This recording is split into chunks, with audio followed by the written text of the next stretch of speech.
بسم اللہ الرحمن الرحیم۔ Programme logic with Salman Abid. Election commission کا انتخابات نہ کروانے کا فیصلہ پہلے سے طے شدہ کھیل کا حصہ تھا، کیونکہ وفاقی حکومت، دونوں صوبائی نگران حکومتیں، دونوں صوبائی گورنر سمیت الیکشن کمیشن انتخابات کے حق میں نہیں تھا۔ وجہ صاف ظاہر ہے کہ انتخابات اس وقت حکومت کو سوٹ نہیں کرتے،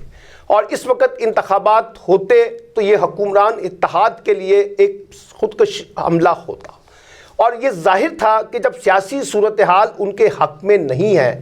انتخابات کے نتائج کا پہلے سے ان کو علم تھا، تو کیوں کر انتخابات کا فیصلہ کیا جاتا۔ سپریم کورٹ کا فیصلہ اپنی جگہ، لیکن آئین کے مقابلے میں حکمران اتحاد کا فیصلہ اہمیت اختیار کر گیا، اور سب اس وقت جو فریقین ہیں انہوں نے مل کر جیسے سیاسی لنگوٹ کو کسا ہے اور انتخابات سے گریز کا راستہ اختیار کیا ہے، تو ظاہر ہوتا ہے کہ پاکستان میں آئین اور قانون کی بالادستی نہیں ہے۔ یہاں آئین کے مقابلے میں، قانون کے مقابلے میں حکمران اتحاد طاقتور ہو چکا ہے، اور آئین اور قانون کے مقابلے میں فیصلے انفرادی لوگوں کے ہاتھوں میں آ چکے ہیں۔ اب سوال یہ ہے کہ الیکشن کمیشن کا یہ فیصلہ، اس پر سپریم کورٹ کیا رد عمل دیتی ہے، اور گیند اب بنیادی طور پر سپریم کورٹ کی کورٹ میں آ گئی ہے، اور یہ فیصلہ سپریم کورٹ کو کرنا ہے کہ کیا اس ملک میں آئین اور قانون بالادست ہے، یا حکمران اتحاد اور ان سے جڑے ہوئے چند افراد کی خواہشات کی بنیاد پر اس ملک کو چلانا ہے۔ دیکھنا ہے کہ سپریم کورٹ اس بات کو طے کرے گی کہ اس کا دیا ہوا فیصلہ ہی حتمی تھا، یا سپریم کورٹ کچھ ایسا خاموش راستہ اختیار کرے گی جس سے معاملات جو ہے وہ آگے نہ بڑھ سکیں۔ سب سے بڑی امپورٹنٹ بات جو ہے وہ یہ ہے کہ اگر اکتوبر میں عام انتخابات ہونے ہیں تو یہ نگران حکومتوں کو اتنا لمبا حکومت کرنے کا اختیار کس قانون کے تحت دیا جائے گا؟ یہ کون سی آئینی شک ہے جس کے تحت یہ فیصلہ کیا جائے گا؟ بظاہر یہ لگتا ہے ہم سب نے مل کر یہاں پر طے کر لیا ہے کہ ہم اپنے پولیٹیکل ایڈونچرزم سے باہر نہیں نکلیں گے، ہم اپنی سیاسی مہم جوئی سے باہر نہیں نکلیں گے، اور ہم اپنی مرضی اور خواہش کی بنیاد پہ ملک کے نظام کو چلانے کی کوشش کریں گے۔ اس فیصلے سے جہاں قانونی ابہام پیدا ہوا ہے، وہیں سیاسی ابہام بھی پیدا ہو گئے ہیں، اور ایک نئی بے چینی آپ کو آئینی اور قانونی اور سیاسی محاذ پر دیکھنے کو ملے گی۔ جو لوگ یہ سمجھ رہے ہیں کہ اس فیصلے سے ہمارا بحران ٹل جائے گا، یہ بحران ٹلے گا نہیں، بلکہ بحران اور زیادہ شدت اختیار کر جائے گا۔ اور اگرچہ ایک راستہ نکالنے کی ابھی بھی کوشش کی جا رہی ہے کہ کسی طریقے سے انتخابات جو ہے وہ مئی اور جون کے اندر کروا دیے جائیں، عام انتخابات، لیکن مجھے حکمرانوں کی نیتوں میں کوئی ایسی چیز نظر نہیں آ رہی کہ وہ انتخابات کا راستہ اختیار کر سکیں گے۔ جیسے کہ میں نے پہلے عرض کیا کہ انتخابات ان کے لیے خودکش حملہ ہے،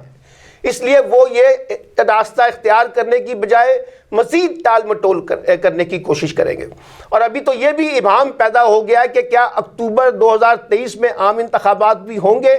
یا اس کو بھی التوا کیا جائے گا، کیونکہ جب آپ نے ایک دفعہ کسی بھی جواز کو بنیاد بنا کر انتخابات کو ملتوی کرنے کا راستہ اختیار کر لیا ہے، تو اس فیصلے سے آئندہ کے لیے بھی یہ راستہ کھل جائے گا۔ کوئی بھی حکومت سیکیورٹی کو بنیاد بنا لے، مالیاتی مسائل کو بنیاد بنا لے، دہشت گردی کو بنیاد بنا لے، کسی بھی ایشو کو بنیاد بنائے، تو انتخابات کو میں تاخیری حربے اختیار کرنا اور بر وقت انتخابات کا انعقاد، وہ ایک راستہ کھول دیا گیا اس فیصلے سے۔ اور جب الیکشن کمیشن پہ تنقید ہوتی تھی تو اس وقت بھی یہ سمجھ آتا تھا کہ الیکشن کمیشن کس طریقے سے حکمران اتحاد کی گود میں بیٹھ کر اپنے فیصلے کرتا ہے، اور اس فیصلے سے الیکشن کمیشن کی بھی اپنی کریڈیبلٹی بہت ڈیمیج ہوئی ہے۔ سپریم کورٹ بار ایسوسی ایشن ہو، پنجاب بار کونسل ہو، لاہور ہائی کورٹ بار ایسوسی ایشنز ہو، سارے وکلا نے بھی الیکشن کمیشن کے اس فیصلے کی مذمت کی ہے، اور ایک امکان یہ ہے کہ باقاعدہ وکلا تنظیموں کی جانب سے بھی ایک کافی مزاحمت دیکھنے کو ملے گی۔ اور عمران خان جو ہیں اس وقت سپریم کورٹ میں اپنا یہ مقدمہ بھی لے کر جا رہے ہیں۔ میری تو تجویز یہ ہے کہ چیف جسٹس صاحب ایک فل کورٹ بینچ بنا دیں اور یہ پورا کورٹ طے کرے کہ اس ملک کو کانسٹیٹیوشن کی بنیاد پر چلانا ہے یا افراد کی خواہشات کے اوپر چلانا ہے، اور جو فیصلہ پھر سپریم کورٹ کا فل بینچ کرے دے اس کے اوپر ہمیں چلنا پڑے گا۔ چیف جسٹس کو اس پہ سو موٹو لینا چاہیے، کیونکہ جب سپریم کورٹ نے اپنے فیصلے میں لکھا کہ تمام ادارے جو ہیں وہ الیکشن کمیشن کو فیسیلیٹیٹ کریں گے الیکشن کے انعقاد میں، اور جب اس سے انحراف کیا گیا ہے تو سپریم کورٹ کو خود سو موٹو لے کر اس پورے معاملے کو اس کو ٹیکل کرنا پڑے گا، کیونکہ اگر یہ اس وقت معاملات کو جس انداز سے چلایا جا رہا ہے وہ ظاہر کرتا ہے کہ پاکستان میں انتخابات کا انعقاد ایک مشکل مرحلہ بنتا جا رہا ہے۔ اور یہ میں آپ کو بتا دوں کہ جس انداز سے ہم یہ اپنے فیصلے کر رہے ہیں اور جس انداز سے اس ملک کو چلانے کی کوشش کر رہے ہیں، یہ نہ تو سیاست کی طرف ہم بڑھ سکیں گے، نہ جمہوریت کی طرف بڑھ سکیں گے، نہ آئین اور قانون کی بالادستی کی طرف بڑھ سکیں گے۔ یہ ایک فسطائیت کے حربے ہیں، یہ ایسے اوچھے ہتھ کنڈے ہیں جس کا مقصد پاکستان میں سیاست اور جمہوریت کو مضبوط کرنا نہیں ہے۔ پھر آپ یہ دیکھیے کہ عمومی طور پر کہا جاتا ہے کہ بحرانوں کا جو حل ہے اس کا ایک نقطہ جو ہے وہ انتخابات ہوتے ہیں، تاکہ عوام اپنے مینڈیٹ کے ذریعے طے کریں کہ اقتدار کس کے سپرد ہونا ہے۔ لیکن ہم یہاں پر عوامی مینڈیٹ کی بھی توہین کر رہے ہیں،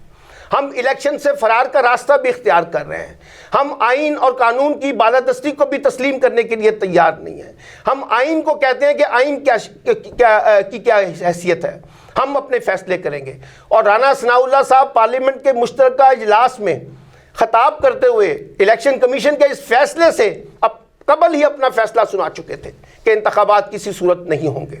تو جب سب لوگوں نے اپنے لنگوٹ کس لیے تھے کہ ہم نے انتخابات نہیں کروانے، تو پھر یہی فیصلہ ہونا تھا جو الیکشن کمیشن نے یہ فیصلہ اب کیا ہے۔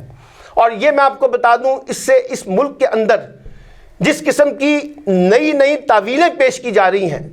اور ایک ایسی سیاسی تقسیم موجود ہے اس ملک کے اندر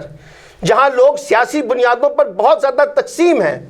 وہاں یہ اس فیصلے کے سیاسی اور قانونی مثمرات بھی جو ہیں وہ ہمیں بہت زیادہ دیکھنے کو ملیں گے۔